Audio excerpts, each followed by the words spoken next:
안녕하세요 달콩이분들, 별콩입니다. 오늘은 오랜만에 큰 인물을 사용하는 인물집을 들고 왔어요. 영상들을 보는데 그동안 실수나 귀여운 인물을 사용했기에 크림피치님 인물을 들고 왔습니다. 티파 세트도 크림피치님 스티커로 김장미님께서 그리셨어요. 이번 닭구는 그동안 정형화되었던 제 닭구에서 살짝 변형을 줄 겁니다. 판타지 요소가 가득하도록 실제에서 일어날 수 없는 동화 같은 분위기를 만들었어요. 크기가 큰 스티커를 많이 사용하다 보니 다이어리는 A5를 사용했습니다.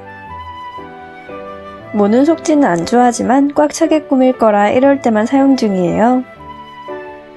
인물과 소품들이 중앙에만 몰려 있어서 테두리를 채워주기 위해 화라님 프레임을 사용했습니다. 왼쪽과 오른쪽은 티타임이라는 주제가 같지만 인물들도 구성도 색도 조금씩 달라요. 그래서 왼쪽은 화이트에 가까운 분홍색 프레임을 사용했고 오른쪽은 짙은 보라색을 썼습니다. 이제 임시 배치를 완료했으니 붙여줄게요. 커피 스텐 같은 투명 이스는 손 가는 대로 붙이는 경우가 많아서 배치한 대로 안 붙이게 됩니다. 기억을 잘 못하거든요. 이제 올린 순서를 역으로 계산해서 어떤 게 뒤로 가야 하는지 생각하며 붙여줍니다. 늘 그렇듯 처음에 배치는 위치 정도만 기억해서 다시 기억을 살리는 중이에요. 특히나 가장 왼쪽에 붙인 인물은 제 기준상 공중에 띄워두고 소품으로 가려야 해서 위치가 중요했습니다. 프레임 또한 위쪽은 뒤로 가고 아래쪽은 바깥으로 나가게 만들 거예요. 프레임을 먼저 붙여둔 뒤 그 위로 붙이기로 예정된 스티커를 붙이시면 됩니다. 아래쪽은 스티커들을 다 붙였을 때 연결해주면 돼요.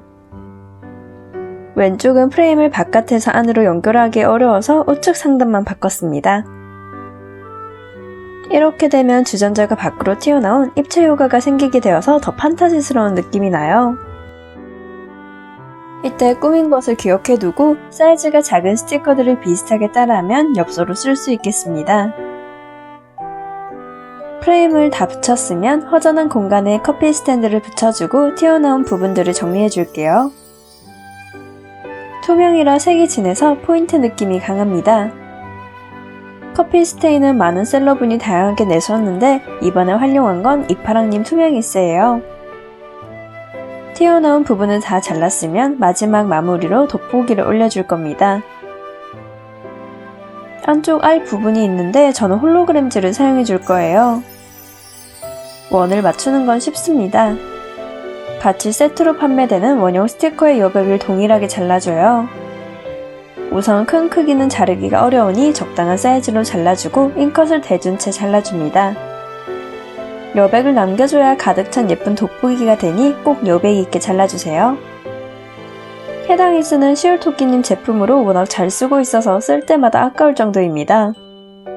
남은 부분은 오른쪽 닭구를 위해 미리 잘라 놓을게요. 이제 왼쪽 닭구는 끝이 났으니 오른쪽을 꾸며주겠습니다. 꽉 찬 꾸미기를 할 때 사실 낭비되는 부분이 많아요. 스티커를 올리고 올리다 보면 결국 배경에 있는 스티커는 거의 안 보이거든요.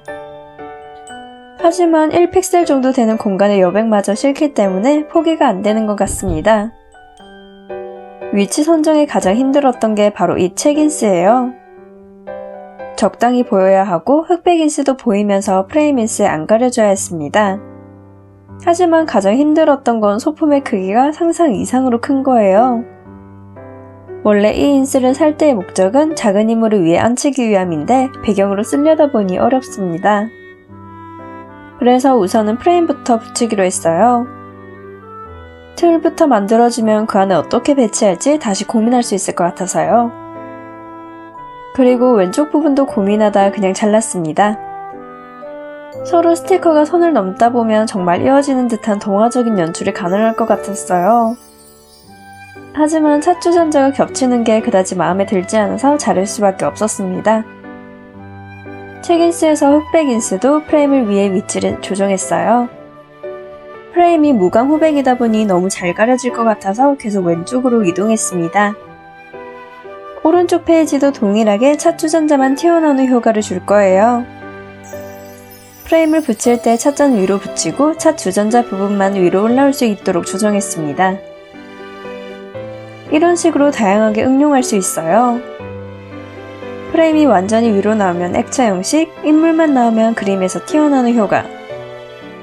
모두 튀어나오면 오히려 안쪽이 현실인 느낌을 줄 수 있습니다. 그림과 비슷하다고 생각해요. 작가의 의도는 이러하다고 일단 확인했는데 해석은 보는 사람에 따라 다를 것 같습니다. 어쨌든 전 모든 응용 방식을 사랑해요. 프레임 하나로 이렇게 다양한 차이를 줄 수 있다는 게 참 예쁘거든요. 자, 일단 1차적으로 끝났고 마지막 마무리를 지어주겠습니다. 가장 간편한 건 역시 타입4 또는 레터링 스티커예요. 까만 너구리님 박테리 이영지에 풀어 사각컷을 해두고 잘 쓰고 있습니다. 한 그림 속에서도 분리가 가능한 부분은 해체해서 쓰고 있어요. 윗부분에 예쁜 문양을 잘라 돋보기에 장식했습니다. 호백이 진하지 않아 잘 티가 안 나지만 세세한 포인트로 알아챌 수 있어요. 이제 글자를 인물이피에 붙여주면 왼쪽은 끝입니다. 튀어나온 부분은 잘라 정리해주고 더 붙일만한 것을 찾아 스티커북을 봤어요. 가장 무난하게 나비나 실링왁스 스티커 또는 레터링들을 붙일까 싶어서요. 개별로 보면 다 예쁘긴 한데 색들이 하나같이 진해서 현재 닭구랑 안 어울릴 것 같아 접었습니다. 다른 스티커북도 봤는데 역시나 마음에 드는 스티커가 보이지 않았어요. 결국 오른쪽도 동일하게 같은 박테를 써주겠습니다. 서양풍이라 같은 색상이지만 한자인데 괜찮을까 싶었는데 한국형 로맨스 판타지 소설 표지 같더라고요. 좋은 의미입니다. 카카페 로판 소설 미친듯이 보고 있는 애독자예요. 이제 닭구는 마무리되었고 사진 찍을 준비를 해주겠습니다. 왼쪽은 밝은 분위기이니 흰색 레이스를 깔아주고 오른쪽은 어두운 분위기이니 검정색을 깔았어요. 오늘은 크림피치니 윈스를 위주로 왼쪽과 오른쪽 비슷한 듯 다른 닭구를 해봤습니다. 시청해주신 달콩이분들 좋아요와 구독 감사합니다. 지금까지 별콩이었습니다.